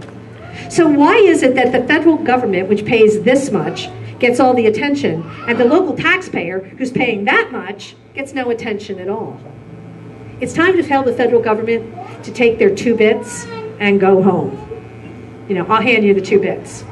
Leave my kid alone. And until we send that message to Washington, we won't get out of this circle. So the goal isn't to like just change one piece of legislation, which is why it needs to be a federal issue, presidential, Congress, Senate. The goal is to tell Washington, you don't belong in our classrooms. Our classrooms belong to our parents and our teachers. They don't belong to Washington bureaucrats. And it's time that they leave. So that's the short answer. A little longer probably. Anything else? Yes, sir. Do you want the mic or do you just want to? I'm in the House of Delegates. If we were successful in repealing or making it where we couldn't use Common Core standards, is there a way that you're aware of or how to replace them with either better standards? Is there another state that has already gone down this route? Actually, that's an excellent question. And I'm going to give you an answer you didn't expect. You can't replace the standards with standards because you can't standardize children. We began this, remember we started with Goals 2000? We began with the federal government telling the states to write all the standards, and nobody went out to write bad standards. So does that mean we shouldn't have any standards in education? No. It means that just like in healthcare, we don't say every patient has to be the same. We used to have standards in education that worked. They were called Carnegie credits. And Carnegie credits said that the state's job was to guarantee opportunities to the children. 3 credits in math, 4 in English, 3 in history. And at the local district level, you had the flexibility to determine how each child should best take advantage of those opportunities. And you know what? When we did that, we were among the leaders in the world in education. But when we started writing these hundreds and hundreds of standards, all of a sudden the goal became checking off all the little boxes instead of teaching kids. One, he was in California. He actually helped write the California standards and then became a curriculum director in the local school district. And he said, you know, they sounded really good when we were writing them at the state level, and now I'm at the district level. It would take 30 years to do all these standards in math and 27 in English because you try to write every little thing down. So the goal isn't to write a set of standards because you can't write one set of standards for all the children. When I was in Tennessee, it was in Idaho, and we had this conversation with a senator. And he was, but if they're just good standards. And so I told him this story, and it's true. I have 6 kids, 1 girl. My daughter is a ballerina. She's been a professional for 12 years. She is the mathematical equivalent of a dyslexic. She is the child who calls me from the grocery store and says, okay, Mom, so the recipe says 2 ounces and I want to double it. How much should I buy? Because numbers don't mean anything to her. Now, she's very successful. I mean, she's been a principal dancer for 5 years, and she's in the process of opening her own school. So she's very successful. One of her brothers is an engineer. He was a double engineering major in college, and through a snafu, he wound up in the last semester of his senior year having to take 23 400-level math and engineering credits in 1 semester. And he made the dean's list. How do I write a set of math standards that's appropriate for both of those children? There aren't any. It's impossible. Now multiply that times every child, times every grade, times every subject. We don't want the government writing the separate little standards. The government's job should be to guarantee equal access, which is what the Carnegie credits did. They were opportunity standards. And then at the local level, you had the flexibility to apply them to the child. So, you know, the parents who loved the child and the teacher who'd actually met him knew, this kid, those math, yeah, we're going to get you all the way to calculus. You, okay, we're going to take check, you know, my son, my daughter, we're going to take check writing and personal finance because we actually do need you to be able to balance a checkbook. Both are fine. But people who'd actually met the child made those decisions. So it's like we need to get the bureaucracy out of the middle. And that's, it's so countercultural right now to say that. But when you think about it, those standards, that's a manufacturing model. But we don't manufacture kids. Education is not a factory. Those schools are not factories. And we talk about college and career-ready standards. How can one set of standards get children simultaneously ready to be an architect, a doctor, a musician, and a pharmacist? Well, there isn't any. And when you go all the way back, remember we talked about A Nation at Risk, the federal government's commission? What they said was not that the state should set standards, but you go to the colleges and say, okay, if someone wants to be an engineer, here's the standards. This is what you got to be able to do to get into an engineering program. You want to be a doctor? Here's what you got to be able to do. And then the child and the family could look at, but then they were like major based, and then you made a decision, but the state didn't set them for all the children. The colleges set them for the careers, and then you picked your career. That makes more sense than one set of standards for every child. But it's going to be really countercultural to say that.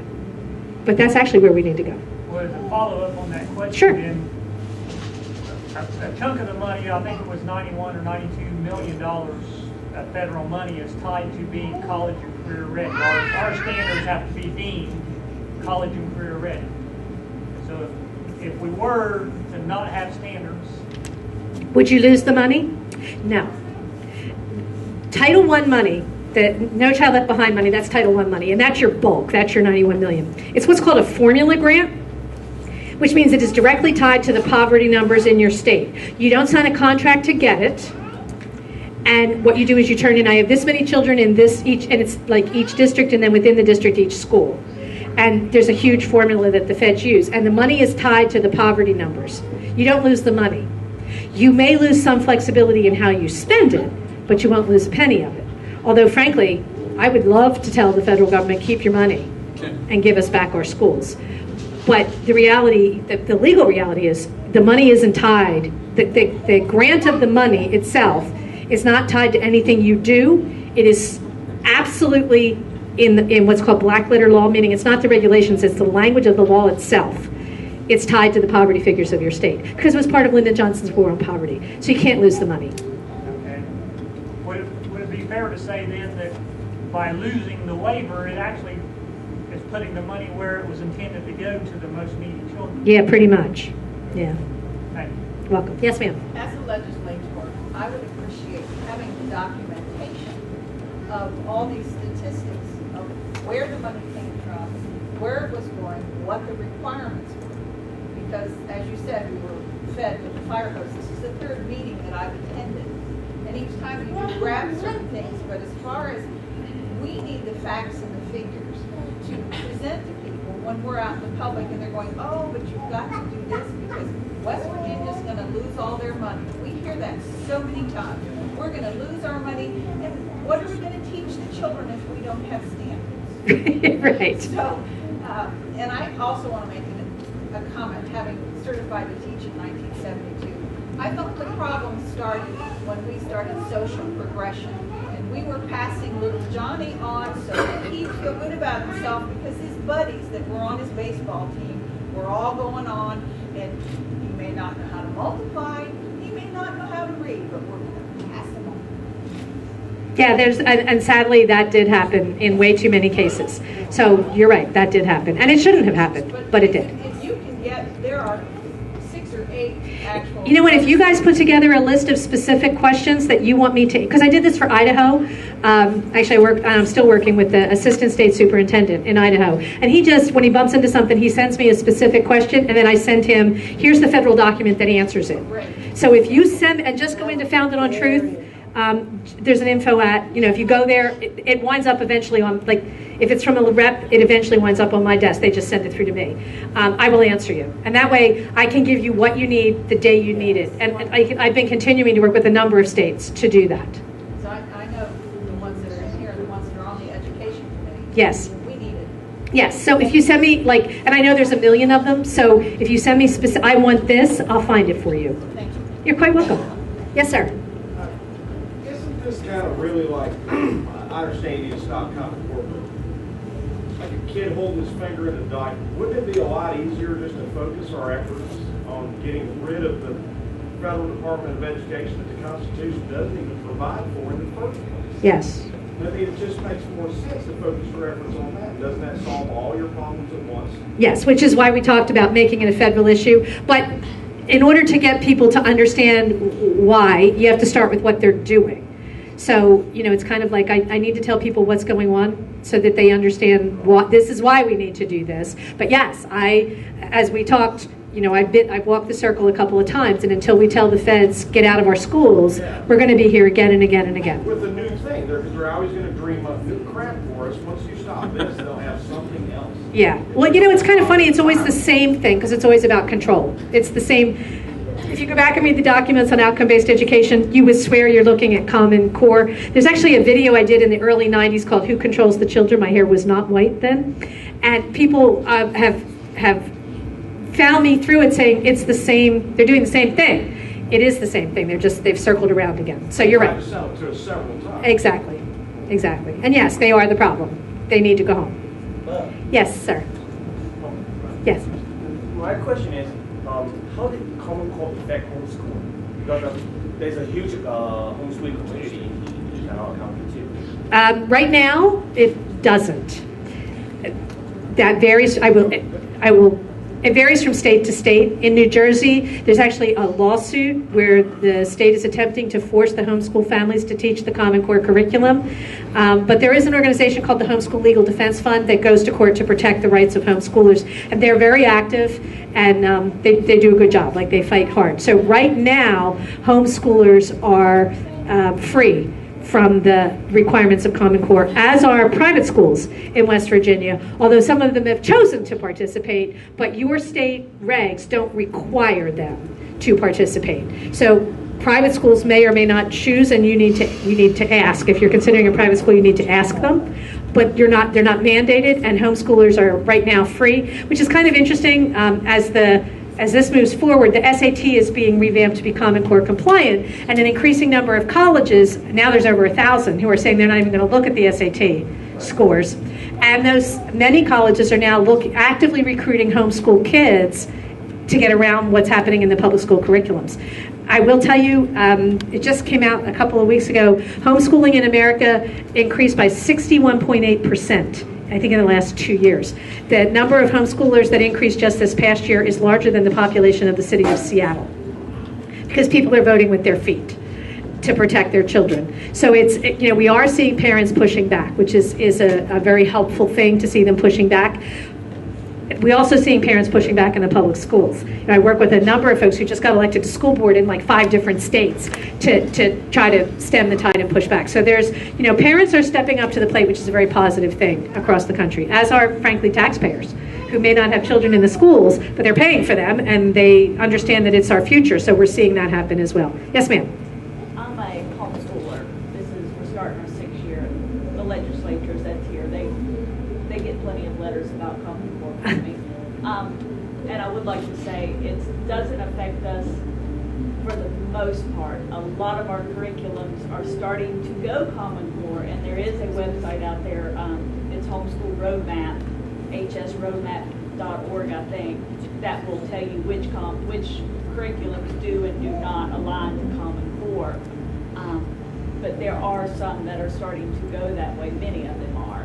Right, because of the financial pressures. Exactly, but there are still many that are not. Thank you for that. If anybody in here needs to know how to homeschool. Well, stand up so everybody can see you. Just let me see know. her. I've got cards and I can point you in the right direction. It takes 1 sheet of paper. Okay. Did you have a question over here? Was your hand up? No. You. What are the repercussions if you opt out of testing? If you had a whole school said, we're not doing it, what happens? Well, here in West Virginia, there's been a lot of pushback. Okay, go ahead. Oh, I can answer that. I don't care how many children it is. I'm Eric Medea from Harrison County.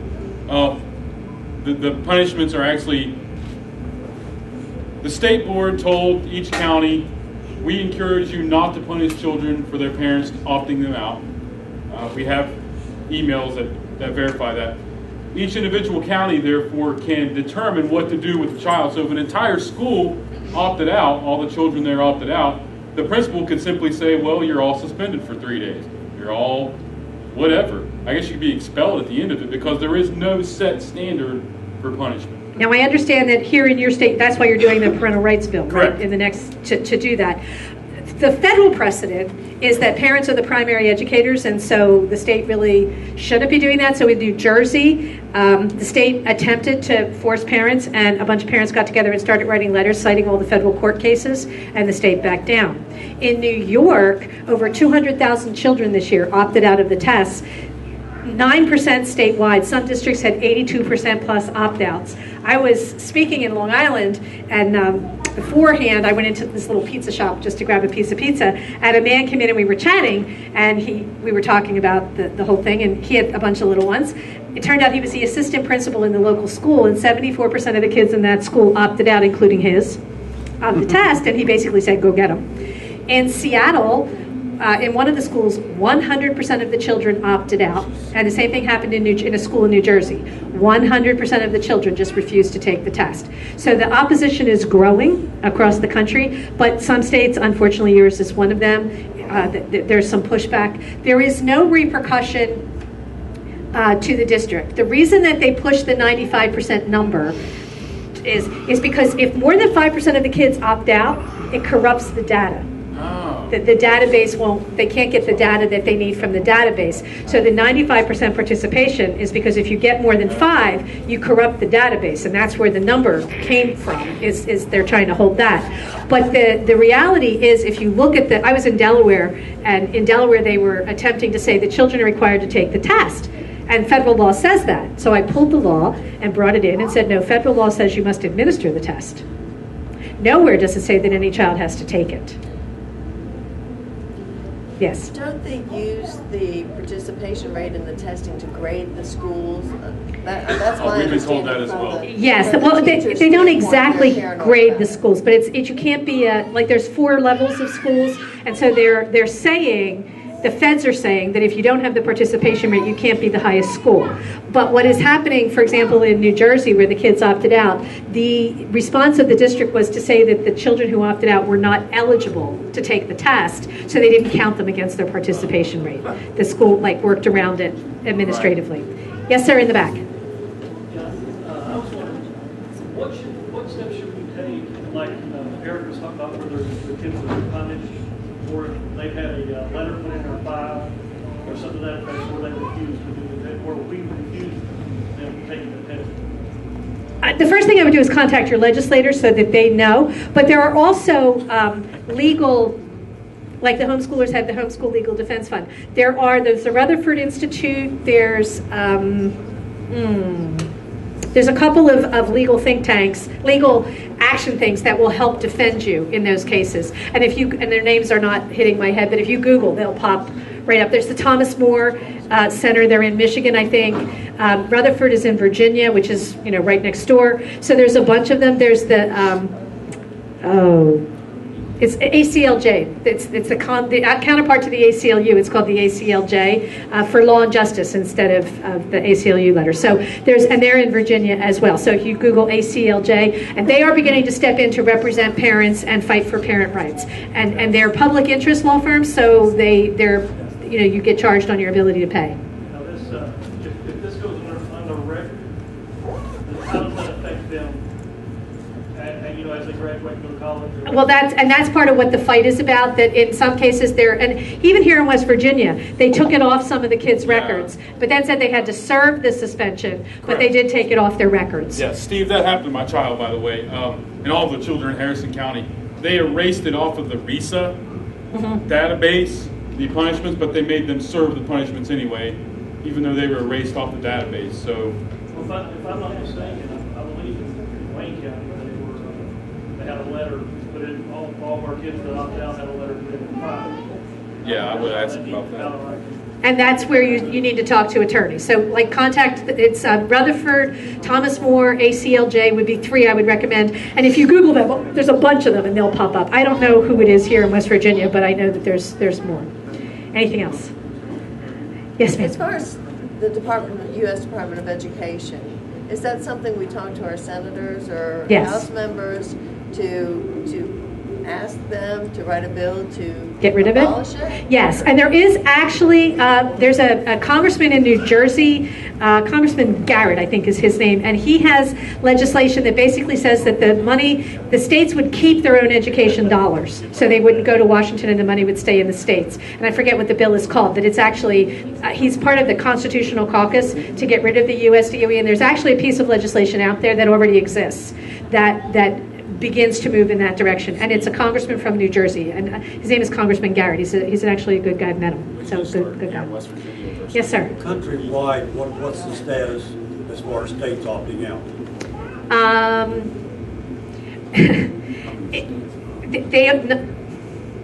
What is happening, for example, in my state of Pennsylvania, the opposition was enormous. And so our House of Representatives passed a resolution against Common Core. There are 203 members in the Pennsylvania House. We got 203 votes. And so the department backed off of a bunch of stuff, but now they're bringing it in the back door. So like in Pennsylvania, they'll say, we're not doing Common Core. Yes, we are. They just changed the name. In Florida, they aren't doing Common Core. They just changed the name. Oklahoma actually passed legislation saying we're not doing it, and they're in the middle of a war because the feds are going around the state to give money directly to the districts to implement it. Indiana just changed the name. Chris Christie, the governor of New Jersey, just this week came out saying it was a big mistake to take Common Core, but if you read his press release, he's going to do the Pennsylvania route. He's going to try to just change the name. And it sounds like, well, you didn't get anything done, but you did. Because it means that the public pressure is beginning to make the politicians back off of public support, and that's always step one in backing off of substance. So it's like there's a piece and a piece. Pennsylvania, they changed the name, but now there's actually legislation to make the Keystone exams, which is what because of people like me, Pennsylvania pulled out of the consortium. So we're not part, we were Park, not Smarter Balance, but now we didn't do either. Like we pulled out of all of it. So they came up with the Keystone exams, and so now we're fighting back. So now the state is saying, well, we won't make them graduation requirements. Like they're taking away so we just keep chomping away at it. Nebraska is this, nobody thinks about Nebraska. It's this little state in the middle of the country. They did not apply for Race to the Top money. They did not apply for any SEA waiver, and they're not doing it. And nobody's paying any attention to them at all. And they're just happily doing their own thing out there. And they didn't lose a penny, and they're just like not talking. They're like, shh, we're not making waves, but we're not doing it. Texas, Virginia said they didn't apply for Race to the Top. They did apply for a waiver. They don't have Common Core standards. They call theirs the standards of learning, but they brought the Common Core architects in and lined their standards of learning up against the Common Core and made them match. Texas, however, did not apply for Race to the Top money. Theirs are called the Texas Essential Knowledge and Skills, and they lined them up against Common Core, and they didn't match, and Texas told the feds, tough. And the feds backed down. It is Texas. It's Texas. So they're not doing it. But it's coming in through, I've been to Texas more than once, so they keep trying to bring it in through other doors. But the state, its Attorney General actually said that none of the Texas school districts could use the Common Core state standards to prove that they were meeting the Texas, they're called the TECs. So there's pushback across the country. In most cases, it's more window dressing than real, but that's a huge step from where we started. So, now you're seeing major news, like even NPR had to cover Common Core, which was a big deal. Now they tried to portray the opponents as nutcases, but the fact that they had to bring it up, that's a start. So it's like the opposition is real and growing, and as long as we keep it moving, that's why we will win. It's just how long will it take? One more question, and then we'll be done. Can a kid that's underage, that their parents opted out, can they take the test? Anyway? Yeah. Physically, they could, but the school district would be in violation if you said no and the district gave them the test anyway. Because at Boca High School, there were kids opted out, and the teachers stayed on the kids to take it, and literally they're like, well, fine, they won't leave me alone, I'll just go take it. Even after they were opted out, they can choose to go take it. And if I were that parent, I would be on the phone to the ACLJ. I know, I'm not, but whoever. Like, that's where you get on the phone with the legal think tank and say, absolutely not. They don't belong to you. You overstepped your bounds. That is, because a child's a child. They will bow to pressure. They're children. That's why we call them children. So that was not legal. If the parent said no, it should have been no. But you're going to have to get a lawyer to fight that. Yeah. and then there needs to be punishments. I thank you for coming. Make sure you pick up information in the back. Have a lovely evening. Thank you very much. If you send me, what I do with Idaho is as he needs each thing, I pull him, because then I can put it in context, because we did like Title I and I sent him the whole package. Right, and everybody's worried about Washington. And so